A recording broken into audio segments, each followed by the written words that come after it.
If you want to see how current price action compares to a historical move, you don't need to switch back and forth between dates. Here is how to literally copy and paste price action using the bar pattern tool. First, go to your left toolbar and open the forecasting and measurement menu. Then click bar pattern. Click the beginning of a historical move and click the end of it. TradingView will instantly copy those exact candlesticks into a ghost feed.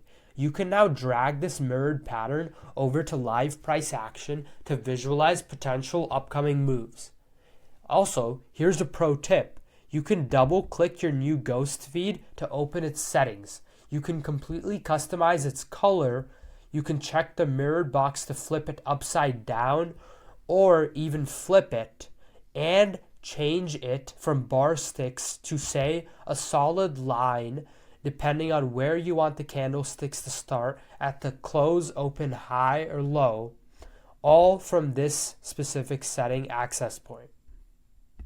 Have a great day, guys.